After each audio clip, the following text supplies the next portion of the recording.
உலக மக்கள் எல்லோருக்கும் வணக்கம். நான் உங்கள் ஜி கோபால் பேசுகிறேன். இன்னைக்கு நம்ம என்ன சப்ஜெக்ட் பேச போறோம்னா, குரு பகவானுடைய பெயர்ச்சி. அப்ப இந்த குரு பகவானுடைய பெயர்ச்சி இந்த வருடத்தில் மே மாசத்தில் 1ஆம் தேதி நடைபெற இருக்கிறது. 1ஆம் தேதி 11:57 காலையில மேச ராசியிலிருந்து பெயர்ச்சியாகி ரிஷப ராசிக்கு அந்த குரு பகவான் போகிறார். அப்ப அந்த ரிஷப ராசிக்கு போகின்ற குரு பகவானுடைய பெயர்ச்சி ஆகப்பட்டது கும்ப ராசிக்காரங்களுக்கு எப்படி இருக்க போகிறது, இதை பத்தி தான் இந்த வீடியோல பார்க்கிறோம். அப்ப கும்ப ராசிக்கு இந்த குரு பெயர்ச்சி ஆகப்பட்டது கும்ப ராசிக்காரங்களை இந்த குரு பெயர்ச்சி வாழ வைக்கும், கண்டிப்பாக வாழ வைக்கும். ஏன் சொல்றேன்னா, ஒரு மனிதனுக்கு இப்ப ஜாதகத்துல கட்டங்கள்ல 8ஆம் இடம், 12ஆம் இடம், 6ஆம் இடம். 6ஆம் இடம் என்பது கடன், நோய், சத்ரு. 8ஆம் இடம் என்பது ஒரு மனிதனுக்கு கண்டம், ஊர் விட்டு ஓடி போறது, கெட்ட பேர் வாங்குறது, ஸ்டேஷன் கோர்ட்டு கச்சேரி போறது. இந்த 12ஆம் இடம் என்பது அவங்களுக்கு எல்லாமே விரயம். இந்த 3 இடங்கள் பார்க்க போனா பாதிக்கப்பட்டால் அவங்க வாழ்க்கையில தலை தூக்குவது ரொம்பவே கஷ்டம். அப்ப அந்த 3 இடங்கள்ல 8ஆம் இடத்தை குரு பகவான் பார்க்கிறாரு கும்பராசிக்காரர்களுக்கு, 12ஆம் இடத்தையும் குரு பகவான் பார்க்கிறாரு. இப்ப இந்த 8ஆம் இடத்தையும் 12ஆம் இடத்தையும் குரு பகவான் பார்ப்பதால் கண்டிப்பாக கும்பராசிக்காரங்களுடைய வாழ்க்கையில இப்ப 7.5 சனிலேயே அவங்க வாழ்ந்துட்டு இருந்தாலுமே இந்த 8ஆம் இடம் என்பது கண்டம், கடன். இந்த கடனுக்கு பயந்துட்டு வனவாசம் போறது, அவங்களால தலைமறைவாகிறது, போலீஸுக்கு ஓடி ஒளியறது, விபத்துக்கு உள்ளாகிறது, இந்த மாதிரி பிரச்சனையில மாட்டிக்கிறதுக்கு வாய்ப்பு இருக்குது. அப்ப அந்த 8ஆம் இடத்தை குரு பார்ப்பதால் இது எதுவுமே நடக்காது. இப்ப விபத்துங்கிறது நடக்காது, கடன்ல மாட்டிக்க மாட்டீங்க, கடனால பாதிக்கப்பட மாட்டீங்க, ஊருட்டு வனவாசம் போக மாட்டீங்க. அப்படி முடியாதவங்க கூட யாருகிட்ட கடன் வாங்கியிருக்காங்களோ அவங்க கிட்ட நேருக்கு நேர போய் சொல்லி டைம் வாங்கிக்குவீங்களோ ஒழியோ கண்டிப்பாக பயந்து ஓடி ஒளிஞ்சு நீங்க பார்க்கணும் ஊர் விட்டு போகக்கூடிய சூழலே வராது. அப்படி நினைச்சிட்டு இருந்தா கூட கண்டிப்பாக இந்த வீடியோவை பார்த்துட்டு நீங்க மனசு மாறிக்கோங்க. இது 12ஆம் இடத்தை குரு பார்க்கறாங்க. அந்த 12ஆம் இடம் என்பது நம்மளுக்கு விரயங்கள். அப்ப நம்மளுக்கு கடன் பிரச்சனை வரும், நம்ம ஒரு தொழில் செஞ்சா லாஸ் ஆகும், ஒரு தொழில வேலையாட்கள் நமக்கு திருப்தியா அமைய மாட்டாங்க, நம்ம எது செஞ்சாலும் நமக்கு திருப்தியே ஆகாமல் கடன்பட்டு கஷ்டப்பட்டு நொந்து போயிருக்கும். அந்த 12ஆம் இடம் கெட்டு போயிருந்தால், அந்த 12ஆம் இடத்தை குரு பார்த்தால் கண்டிப்பாக அந்த கடன் உங்களுக்கு அமையாது, கடனால பாதிக்கப்பட மாட்டீங்க. அதே சமயத்துல உங்களுக்கு விரயங்கள் ஆகும், அதை சுப விரயங்களாக நீங்க மாத்திக்குவீங்க. ஒரு கல்யாணம், ஒரு குடும்பத்துல பார்க்க போனா ஒரு முடி எடுக்கிறது, காது குத்துறது, ஒரு பொண்ணுக்கு விசேஷம் பண்றது, இது எல்லாமே நம்மளுக்கு நடக்கும். அதுபோக இந்த 12ஆம் இடத்தை குரு பார்க்கறதுனால 12ஆம் இடம் என்பது அயன சயன போகஸ்தானம். அப்ப குடும்ப வாழ்க்கையில அந்த சந்தோஷம் இருக்கும், அந்த தாம்பத்திய வாழ்க்கை நல்லா இருக்கும்.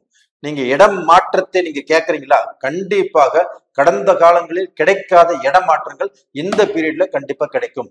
ஒரு ஸ்டேட் விட்டு ஸ்டேட் போகணும், ஒரு டிஸ்ட்ரிக்ட் விட்டு டிஸ்ட்ரிக்ட் போகணும், இல்ல ஒரு நாட்டை விட்டு ஒரு நாடு போகணும். இது மாதிரி நம்மளுக்கு ஒரு இடப்பெயர்ச்சி நம்ம எதிர்பார்த்துட்டு இருக்கிறோம். அந்த இடப்பெயர்ச்சி கிடைக்கவே இல்லைன்னா இந்த பீரியட்ல கண்டிப்பாக கிடைக்கும். அது போக வெளிநாடு சம்பந்தப்பட்ட தொழில் செய்யணும், வெளிநாட்டுல போய் நம்ம சம்பாரிச்சு நம்ம வாழ்ந்து காட்டணும். இப்ப வெளிநாட்டுக்கு போறோம், நம்ம சம்பாதிக்கிறோம், இந்தியாவில சொத்து வாங்குறோம், நாம நினைச்சபடியான ஒரு சந்தோஷமான வாழ்க்கையை வாழ்வதற்குண்டான வாய்ப்பு உருவாகும்.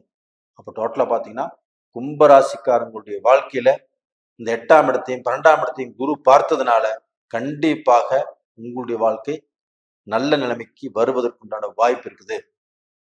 இப்ப அதே சமயத்துல பாத்தீங்கன்னா உங்களுக்கு 10ஆம் இடத்தையும் குரு பார்க்கிறாரு. அப்ப அந்த 10ஆம் இடம் என்பது என்ன, தொழில் ஸ்தானம். அப்போ ஒரு மனுஷனுக்கு தேவையே தொழில் தான். அந்த தொழில் நல்லா இருந்தால் மட்டும்தான் நம்மளுடைய தேவைகளை பூர்த்தி செய்ய முடியும், நல்லா சம்பாதிக்க முடியும், குடும்பத்தை நல்லா காப்பாற்றிக்க முடியும், நம்ம கடன் வாங்கின இடத்துல கடனை கட்ட முடியும். அதே சமயத்துல நம்ம ஒரு பொருள் வாங்கினாலும் பொருள் வாங்க முடியும். அப்ப அதுக்கு காரணம் தொழில். அந்த தொழில் ஸ்ட்ராங்கா இருக்கும் இல்லைங்களா? இப்ப கும்பராசிக்காரங்க அந்த தொழில்ல ஸ்ட்ராங்கா அமையாமல், அந்த தொழில்ல திருப்தி இல்லாமல், நல்லா செஞ்சுட்டு இருந்த தொழிலை இழுத்து மூடலாம்ங்கிற சூழ்நிலைக்கு வந்தாச்சு. அப்போ பெரிய பெரிய ஃபேக்டரி வச்சிருந்தவங்க, இன்னைக்கு 100 பேர் 200 பேருக்கு வேலை கொடுத்தவங்க, இன்னைக்கு அவங்க எல்லாமே இன்னைக்கு கண் பிதுங்கி பல குழப்பத்துக்கு ஆளாகி இருக்கிறாங்க.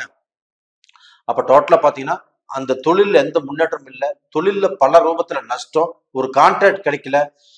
இது மாதிரி பார்க்க போனா நிறைய பேர் பாதிக்கப்பட்டு இருக்கிறாங்க. அவங்களுக்கு எல்லாத்துக்குமே இப்ப நான் சொல்ல போறது என்னன்னா, நீங்க தொழில்ல எப்பேற்பட்ட மோசமான சூழ்நிலைக்கு நீங்க போயிருந்தாலும் அந்த மோசமான சூழ்நிலையில் இருந்து படிப்படியாக மேலே வருவதற்குண்டான வாய்ப்பு உங்களுக்கு இருக்குது. தைரியமாக இருங்க, தைரியத்தை கைவிடாதீங்க. இந்த தொழில் பாதிக்கப்பட்டுச்சுன்னு நினைச்சு அப்படியே தொழிலை விட்டுற வேண்டாம். இந்த தொழில் வேண்டாம் சொல்லி ஏதாவது ஊருக்கு போயிட வேண்டாம். எந்த ரூபத்திலையும் பயந்து நீங்க கிடக்க வேண்டாம். இந்த காலகட்டத்துல மீண்டும் உங்களுக்கு விட்டு போன தொழிலை எடுத்து செய்யுங்க, நீங்க நல்லா வருவீங்க. கும்பராசிக்காரங்களே, நீங்க வைராகியசாலிங்க. எதையுமே நம்ம சாதிக்கணும், நம்ம உருவாக்கணும், இவங்களுக்கு முன்னாடி வாழ்ந்து காட்டணும் அப்படின்னு ஒரு வைராக்கியம் படுத்தவங்க. அந்த வைராக்கியத்தோடு மீண்டும் புறப்படுங்கள். கண்டிப்பாக நீங்க யாருக்கு முன்னாண்ட பாதிக்கப்பட்டீங்களோ, யாருக்கு முன்னாண்ட நீங்க பார்க்க போனா கெட்டு போனீங்களோ, கஷ்டப்பட்டீங்களோ, அவங்களுக்கு முன்னாண்ட தலையெடுத்து சம்பாரிச்சு நீங்க உங்களுடைய கஷ்டத்தை எல்லாத்தையுமே உங்களுடைய கஷ்டங்கள் எல்லாத்தையுமே பார்க்க போனா எல்லாத்தையுமே தீர்த்துட்டு அவங்களுக்கு முன்னாண்ட நீங்க தலையெடுத்து நல்லா வாழ போறீங்க. உங்களுடைய வாழ்க்கையில ஒரு வசந்தம் வரப்போகுது. கண்டிப்பாக நீங்க எந்த ரூபத்திலையும் பயந்துக்க வேண்டிய அவசியம் இல்லை. இது போக பாத்தீங்கன்னா, இந்த கும்பராசிக்காரர்களுக்கு இதற்கு முன்னாண்ட 3ஆம் இடத்துல உங்களுக்கு குரு இருந்துச்சு. அந்த குரு பகவானும் உங்களுக்கு நல்ல பலனை கொடுக்கல. காரணம் என்ன, ராகுடைய பிடியில குரு இருந்தாரு, அதனாலையும் எதுவுமே கொடுக்க முடியல. அது போக குரு வக்ரத்துல இருந்தாங்க, அதுலயுமே எதுவுமே நல்ல பலனை கொடுக்க முடியல. இந்த மாதிரி காலகட்டங்கள்ல ஒரு கஷ்டத்துல நீங்க சிக்கிட்டீங்க. சனி பகவானும் 7 சனி இப்ப நீங்க மாட்டிட்டு இருக்கிறீங்க. அது உங்க ஜென்மத்துல சனி இருக்குது. அப்ப இது மாதிரி ஒரு கஷ்டங்கள் வரும்போது நீங்க என்ன செய்யறதுனே தெரியாமல் ரொம்ப கஷ்டப்பட்டு ரொம்பவே பார்க்க போனா மோசமான சூழ்நிலைக்கு போய் நம்பணுங்க உங்களை கை விட்டுட்டாங்க. அதே சமயத்துல யாருகிட்டயுமே 10 ரூபா கடன் வாங்க முடியல. உங்களுக்கு எந்த வளர்ச்சியுமே முன்னுக்கு போக முடியாத அளவுக்கு, பின்னுக்கு வரக்கூடிய அளவுக்கு ஆகி போச்சு. ரெண்டாவது பாத்தீங்கன்னா, உங்களை சுத்தி உள்ள செல்வந்தர்கள் ஒரு நல்ல சூழ்நிலையில் இருந்தவங்க, அவங்களும் உங்களை பார்க்க போன மோசம் பண்ணிட்டாங்க. அவங்க மூலியமாக நல்லது நடக்கல. இந்த காலகட்டத்துல கண்டிப்பாக உங்களுக்கு பெரிய மனிதர்களுடைய தொடர்பு, பெரிய மனிதர்களுடைய ஒரு செல்வாக்கு, அவங்கனாலேயே உங்களுக்கு தொழில், ஒரு முன்னேற்றம் இதெல்லாமே கிடைக்க போகுது. நீங்க நல்லா இருக்க போறீங்க, நீங்க நல்லா இருப்பீங்க. உங்களுக்கு பார்க்க போனா நீங்கள் ஜெயிப்பது உறுதி. நேயர்களே, இந்த பதிவு பிடிச்சிருக்குன்னு நினைக்கிறேன். பிடிச்சிருந்தா லைக் பண்ணுங்க, சப்ஸ்கிரைப் பண்ணுங்க, ஆல் அப்படிங்கிற பெல் பட்டனை பிரஸ் பண்ணிக்கோங்க. அதே சமயத்துல உங்களுடைய ஜென்ம ஜாதகத்துல நடக்கக்கூடிய தசா புத்திகள் உங்களுக்கு சாதகமா இருக்குதா பாதகமா இருக்குதா பார்த்துக்கோங்க.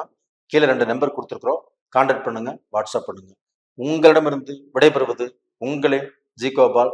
நன்றி, வணக்கம்.